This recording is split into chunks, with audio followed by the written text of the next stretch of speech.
He's raised communist, basically. His parents were communists. His grandfather was blacklisted. It would be difficult to start anywhere else than that quote by Joe. It's the best quote. Joe's words fill the mind with scenes of Paul's parents singing communist lullabies over his crib, with a mobile of hammer and sickles above his infant head, and a stuffed Karl Marx doll held close to his chest. Joe's quote is short, it's powerful, it's bold, and it's funny. If it had been Paul was raised Catholic or Mormon or Republican, it's not nearly as potent. Not only that, it's a quote if said in the 1950s would have ended Paul's career. The only problem with the quote is it doesn't happen to be entirely true. That's an exaggeration. Throughout their story, there will be many competing narratives, misinformation, over-exaggeration, as in this case, and sometimes flat-out lies. It calls to mind Pliny the Younger, who wrote letters to Cornelius Tacitus detailing Mount Vesuvius's eruption, which destroyed the city of Pompeii in the year 79. This is the only account of that event from an eyewitness in history. In effect, Pliny's version is the oral history of Pompeii's destruction. One guy, one story.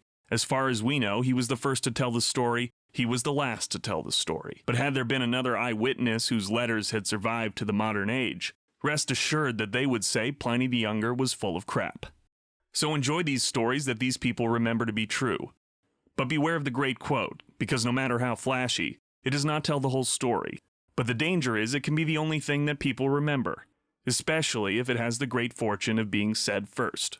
And so Paul was raised not exactly communist. My grandfather was a Stalinist. He wasn't a communist, but he was a Stalinist. He would get angry when people would criticize Stalin. And this is in the 1980s. The Soviet Union itself had condemned him 25 or 30 years before. My grandfather was a guy named Simon Lazarus. He was a theater owner in Los Angeles. He was a Russian immigrant, self-educated. He was never officially in the Communist Party, but he supported a lot of leftist causes. And in the 1950s, when the blacklist happened, my grandfather was friends with the Hollywood 10 and other blacklisted people. And my grandfather and a bunch of those guys got together and decided they were going to make a movie called The Salt of the Earth. He became a producer on this movie. For doing that, I believe, if I have my chronology right, this is all but way before I was born, my grandfather was called before the California Un-American Activities Committee, where he took the Fifth Amendment and refused to answer any of the questions on the grounds that it might incriminate him. And after that, they tried to blacklist him. But if you're a director or a writer, an actor, it's very easy to blacklist you because they can just say, we're not hiring you, we'll hire somebody else. You're out of luck. But my grandfather owned the theaters. They needed him. So they couldn't really do anything to him. So he got a lot of threats. He got bomb threats and scary phone calls and letters. But the studios themselves couldn't do anything to him because he owned the theaters and they needed access to those theaters. So he was not really hurt. I was born here in Los Angeles, in Hollywood, as a matter of fact. When I was about 10 years old, my family moved to San Diego for about 6 years. Then we moved back to Los Angeles. Never stayed in a house longer than about 6 years. We were just moving all the time. I just always loved movies my whole life. My favorite film was The Third Man. I loved the great films of the 70s, The Godfather, Chinatown, kind of gritty, more realistic stuff, and really interested in storytelling and using movies to tell stories. I kind of was interested in animation when I was younger, and I remember that they used to show Eastern European films on the local PBS station in San Diego, and I kind of loved those crazy Eastern European kind of grungy animated movies from that period. I just remember thinking, oh, those are kind of cool. They're not nicey nice, Like you think of Disney animated movies and they're all kind of sweet. All the characters have way big eyes and they're kind of sentimental. Not my thing. The Eastern European stuff was ugly and kind of mean and funny and black humor. But animation was never a particular interest of mine. I'm not fond of Disney animated movies. They were never my thing. Disney was kind of an anti-Semite. My parents knew about that. My parents wouldn't let me go to Disney movies when I was a kid. I'm exactly the right age, and I never saw Mary Poppins until I was an adult because my parents thought that was garbage. And I kind of think they're right. I admire the single vision of this guy and it being a creative vision and not merely a cynical. I mean, he was a money-grubbing, awful guy in a lot of ways, but he really did have a vision. He had an idea of the world he wanted to present visually on the screen. And I sort of admire that. I think it's an ugly American version of the world that I don't like and never have. We watched cartoons on Saturday morning. Everybody did in my generation. And I liked them fine, but it wasn't something I ever had any big ambition to be involved in. I was interested in movies. I wanted to make movies, live action movies. I stumbled into animation in kind of a funny way. I was studying economics at Berkeley. And then in the late 1970s, when I was a junior in college, I realized, God, I hate economics. My politics was kind of left and I wasn't interested in it. And I didn't know what I was going to do with my life. And then I needed a bunch of credits to graduate the year that I wanted to. And so there was a summer course at UCLA in filmmaking. And I thought, hey, I can get 8 units for that course. I'll take that. So I took the class. I loved it. I really connected with the teacher. I asked him if he'd write me a recommendation for graduate school. And so I graduated in economics the next year, 1980, and went immediately to film school, started film school at UCLA. So I just knew this is what I wanted to do, but it wasn't something I ever even thought about until my junior year in college. Germain's writing partner, Joe Ansolabehere, was born 12 days after Paul, on June 18, 1959. Joe comes from a very left place, but still marvels at Paul's family history. He's like a childhood friend that thinks your family is so cool because you eat dinner with the television on.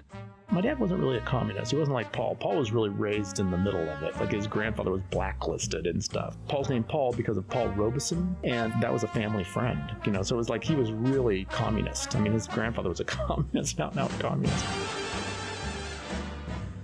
And I was just raised by a liberal guy. My dad was a school teacher, and then he, he wanted something more, I guess. And so we moved down here the summer of '65. We came out down here for the Watts riots, basically. Then we went to Detroit for the riots. And then we went to Champaign, Illinois, just missed the Kent State riots. We were just looking for wherever the politics was happening. He was actually just getting higher education. He was getting his master's degree and his PhD and stuff.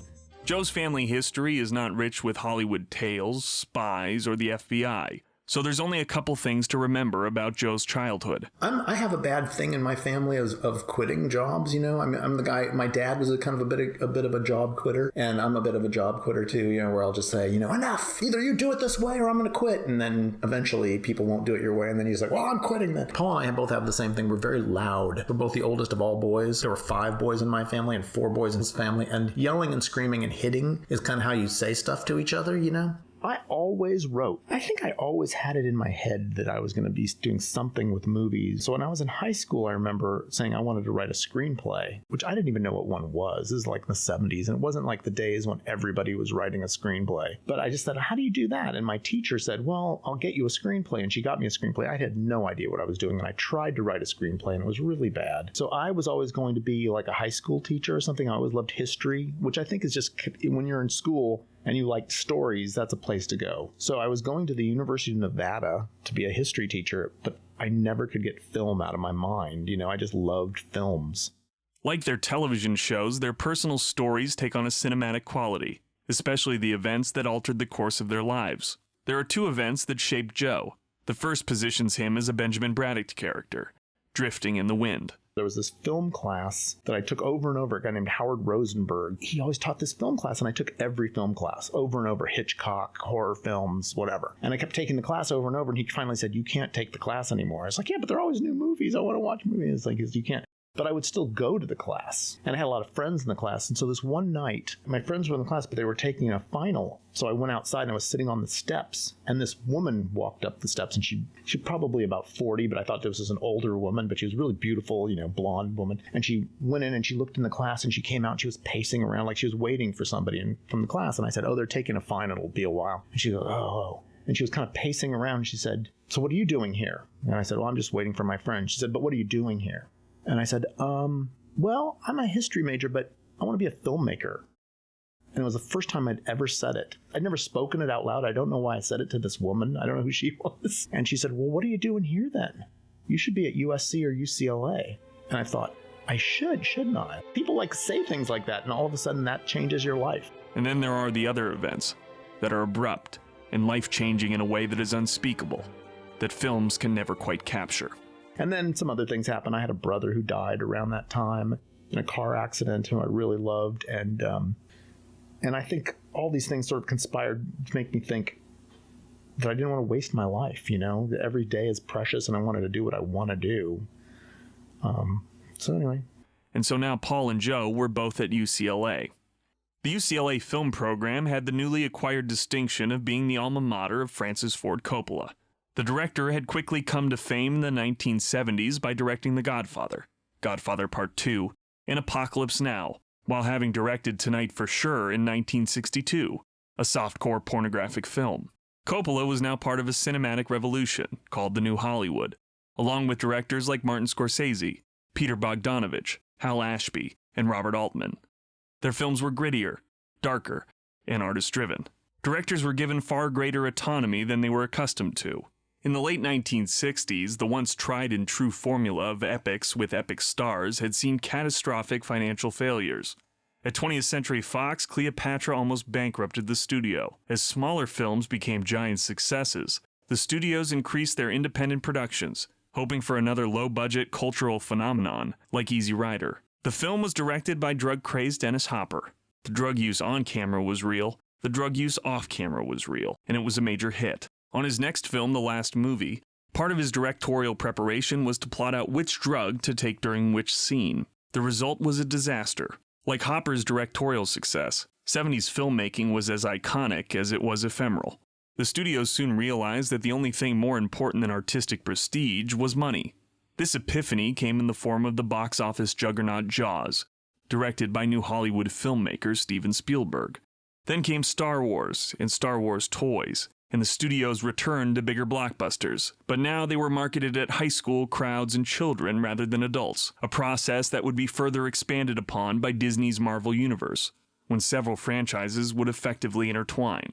The blockbuster could change a studio's fortune in one foul swoop, and the right franchise could last forever, which left 70s filmmaking out in the cold. Joe and I, one of the ways that we connect is we both loved the films of the 70s. Well, we were living that, that just it was so vibrant and rich and exciting, and the politics was just our politics. And we go, that's what we want to do. But by the time we started film school in 1980, all that was over. We didn't know it, but it was over. The dying breath of 70s films was Raging Bull. And that bombed. After that, we were into the 80s and it was a whole other ballgame. But we didn't know that. We were in film school. We thought it was just going to keep going.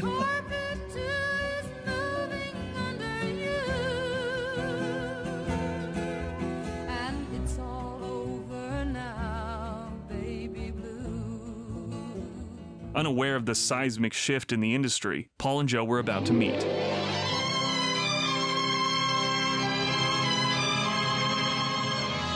Neither of the two remember their first meeting.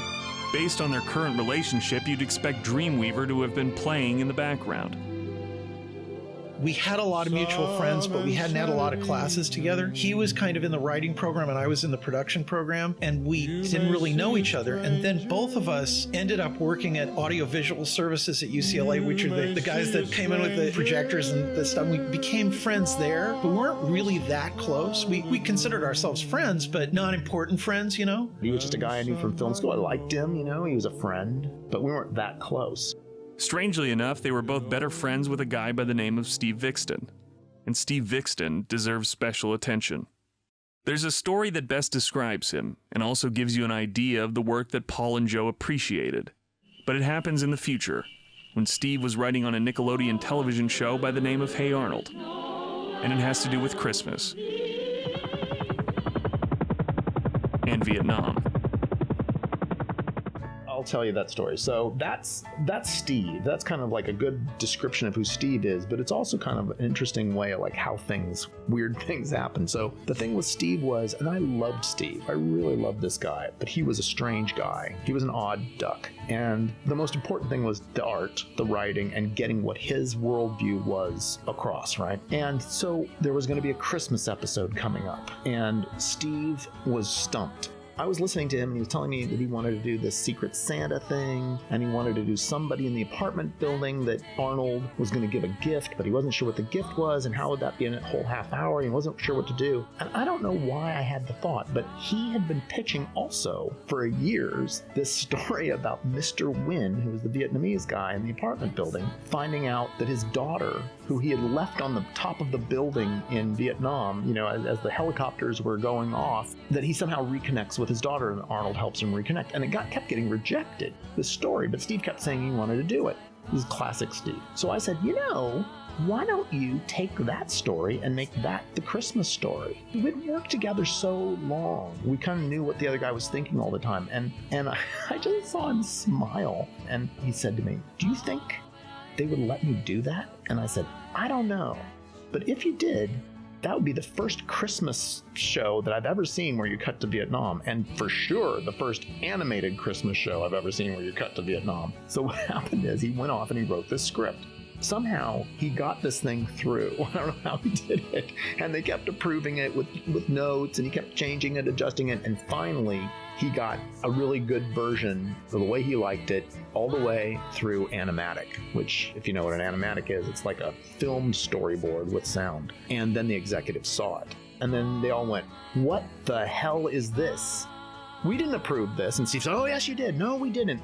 Now, they haven't animated it yet. They could pull the plug right here. And Steve begged them to at least give it a chance. So Catherine Weitz took the tape home and thinking, I don't know if I want to do this or not. I'm not sure if this is a good idea. And her son, who was, I guess, like 8 or 9 years old, he watched the first 11 minutes, which ends with the Vietnam scene, which is very emotional. If you've ever seen it, it's an amazing piece of filmmaking. And the little girl gets separated from her dad, and the dad holds up his little girl, little baby, in the... I beg the soldier, please take us. Help us fight a new life. But he could not. He said there was only room for one of us. Then I had to make the most difficult decision of my life. I knew I had to do the best thing for Mike. I knew if I gave Mike to the soldier, they would take care of her. They would find a home for her. And then, as soon as I could, I would get out of the country and find her again. As the helicopter left, the soldier called out the name of a city. The soldier takes it and takes the baby, and the helicopter flies off, and it ends with Mr. Wynn saying, I know she's in the United States somewhere, but I don't know how to find her. And then the 11 minutes ends with Arnold saying, I'm going to find this little girl, for Mr. Wynn. That's going to be his Christmas present. Very emotional. And supposedly the little boy, Catherine's son, watched the end of it and turned to his mom and said, is that what Vietnam was all about, Mom? Is that how it happened? And what Steve said happened was that Catherine told him, she just thought in that moment, okay, we're going to let him do it. So, again, I'm the only one telling this story now, but if Steve was alive still, I'm sure he'd say, oh yeah, I remember that, because that was such a big deal to him. Because I remember him telling me the story,